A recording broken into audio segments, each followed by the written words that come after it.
Hello friends, welcome back to my channel. So आज हम study करने वाले हैं difference between advertising and personal selling, जो कि आपके एडवर्टाइजिंग में एक चैप्टर है एडवर्टाइजिंग एंड कम्युनिकेशन मिक्स, जिसके अंदर जो है आपके ये डिफरेंसेस आते हैं।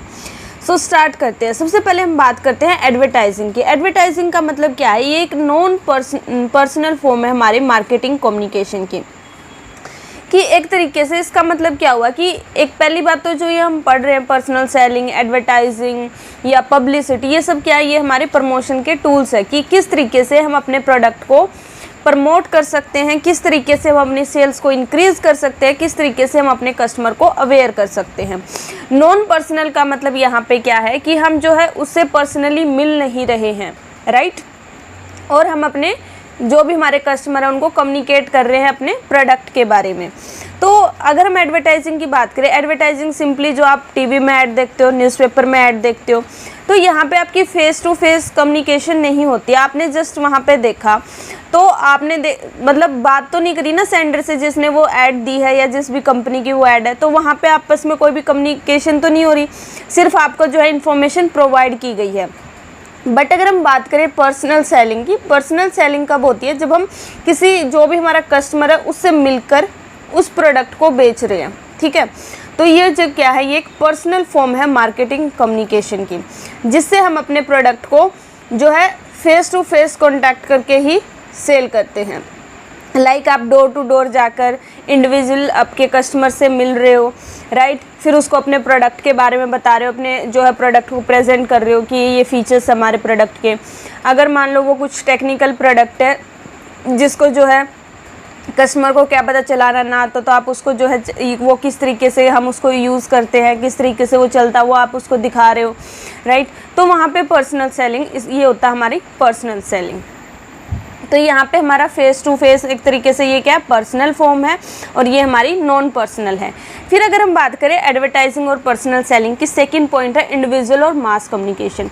मास कम्युनिकेशन का मतलब क्या होता है? जब आप सेम टाइम पे, राइट, बहुत सारे पर्सन्स को इन्फॉर्म कर रहे हो, राइट। आप देखो जैसे टीवी में ऐड आई, टीवी तो कितने सारे बंदे देख रहे होंगे, न्यूज़पेपर कितने सारे लोग पढ़ते हैं, तो सेम टाइम पे आप जो है लार्ज ग्रुप को इन्फॉर्म कर रहे हो, तो वो क्या होती है? वो होती है मास कम्युनिकेशन। तो जब एडवर्टाइजिंग हम यूज़ कर रहे हैं तो हम क्या एक तरीके से यहाँ पे ये क्या हो जाएगी, मास कम्युनिकेशन हो जाएगी कि हम सेम टाइम पे बहुत सारे लोगों तक इन्फॉर्मेशन पहुँचा रहे हैं। बट अगर हम बात करें पर्सनल सेलिंग की, तो आप तो एक इंडिविजुअल कस्टमर से जाके मिल रहे हो, है ना, तो एक टाइम पे एक ही बंदे को इन्फॉर्मेशन जो है वो कम्युनिकेट कर रहे हो, या फिर एक ही फैमिली को। अब जैसे किसी के घर पे गए आप, ठीक है, तो हो सकता है कि उनकी पूरी फैमिली आपकी बात सुन रही हो, बट एक टाइम पे आप बहुत सारे लोगों तक इन्फॉर्मेशन नहीं पहुंचा पा रहे। तो इस वजह से ये किस तरीके की है? इंडिविजुअल कम्युनिकेशन है। इसके बाद बात करते हैं फीडबैक की। अब आपने टीवी में ऐड देखी, आपको उसमें कुछ अच्छा लगा, बुरा लगा, आप जो है कंपनी को कैसे इन्फॉर्म करोगे? वहाँ पे आप फटाफट उनको फीडबैक तो नहीं प्रोवाइड करवा सकते। तो इस वजह से जो हमारी एडवर्टाइजिंग है वो क्या है? वन वे कम्युनिकेशन है, राइट। तो यहाँ पे अगर कस्टमर को किसी तरह की किसी पर्सन को कोई भी डाउट आता है, कोई भी क्वेरीज आती है, तो उनको इमीडिएटली सोल्व नहीं किया जा सकता, तो ऑडियंस को नहीं पता चलता। फिर अगर हम बात करें पर्सनल सेलिंग की, पर्सनल सेलिंग में आपके पास बंदा आया, वो आपसे बात कर रहा है, या फिर आप किसी शॉप पे गए, वहाँ पे जाके आप वो प्रोडक्ट उस सेलर से बातचीत करके, ठीक है, फिर वो प्रोडक्ट जो आप परचेज़ कर रहे हो, तो वहाँ पे क्या हो जाएगी? Two way communication. सिर्फ एक तरफ से बातें नहीं आ रही, बल्कि दूसरा भी अपने जो उन बातों को रिप्लाई कर रहा है। तो यहाँ पे क्या होती है, हमारे उसी टाइम हमें फीडबैक मिल जाता है। जो भी सेल्समैन होगा वो गया, मान लो मैं आपके पास आई, मैंने आपको बोला कि मेरे प्रोडक्ट की ये क्वालिटी है, इसमें ये अच्छा है, आपको कोई डाउट था, आपने उसी टाइम पूछा मुझसे, मैंने रिप्लाई करा। तो जहाँ पे आप भी बोल रहे हो, मैं भी बोल रही हूँ, दोनों एक्टिव है, तो वो क्या होगी? हमारी टू वे कम्युनिकेशन होगी, राइट। और जहाँ पे आपके डाउट और क्वेरीज भी सोल्व की जाएगी, उसी टाइम पे क्लियर हो जाएंगी। फिर उसके बाद नेक्स्ट है हमारा एडजस्टमेंट ऑफ मैसेज।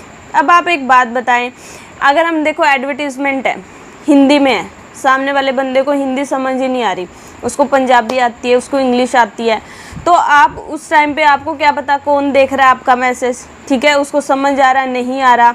तो हमारी जो ऑडियंस है हम उसके अकॉर्डिंग अपने मैसेज को एडजस्ट यहाँ पे नहीं कर पाते, क्योंकि हम सेम मैसेज सारे ऑडियंस के लिए प्रोवाइड करवा रहे हैं irrespective of their individual differences. हम नहीं देख रहे उनके बीच में क्या डिफरेंस है, उसको कौन सी लैंग्वेज समझ आ रही है, उसको क्या चाहिए क्या नहीं।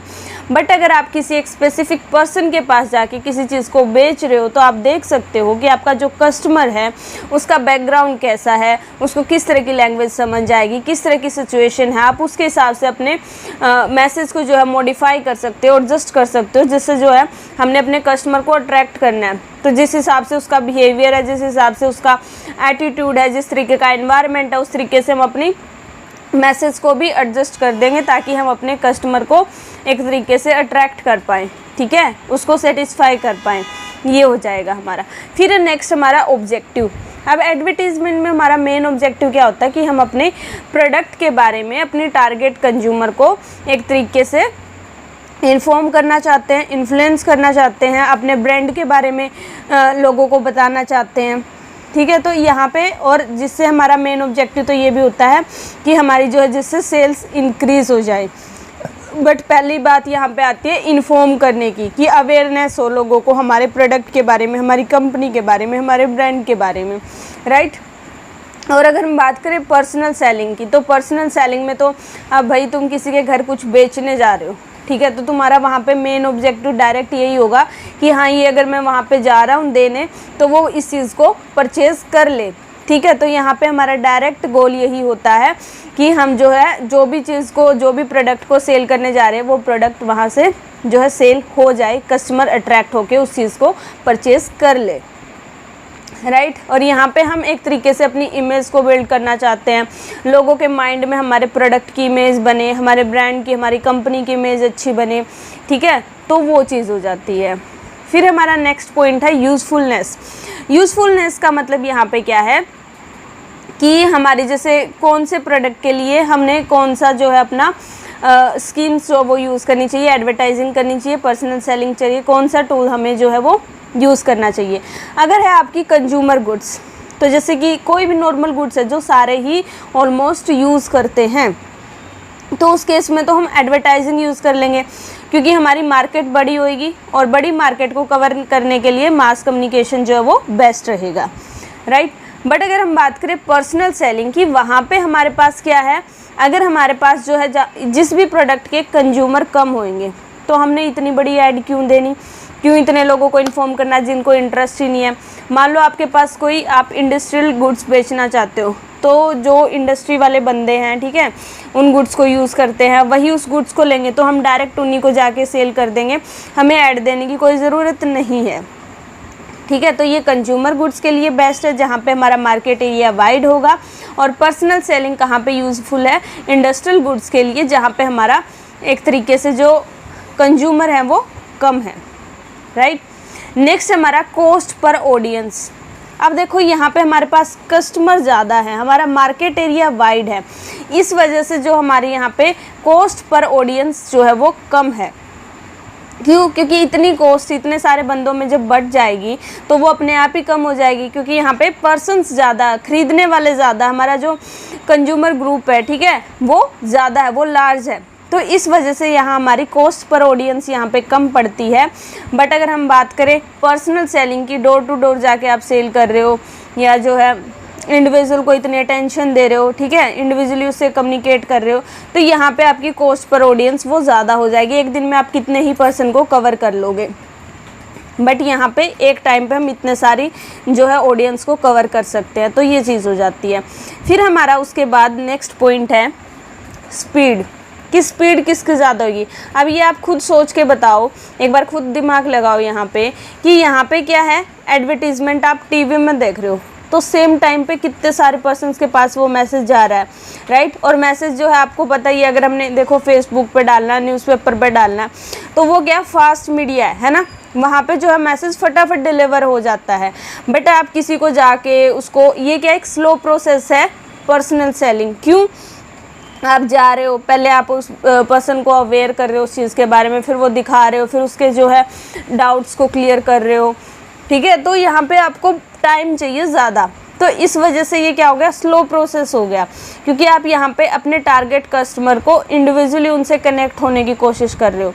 तो पर्सनल सेलिंग में हमारा जो प्रोसेस है वो स्लो रहेगा as compared to advertising. Advertising में जो है मैसेज वो हमारा जल्दी डिलीवर हो जाता है, राइट, ठीक है। तो यहाँ पे मैसेज जल्दी डिलीवर हो जाएगा और ये फास्ट मीडिया है एक तरीके का।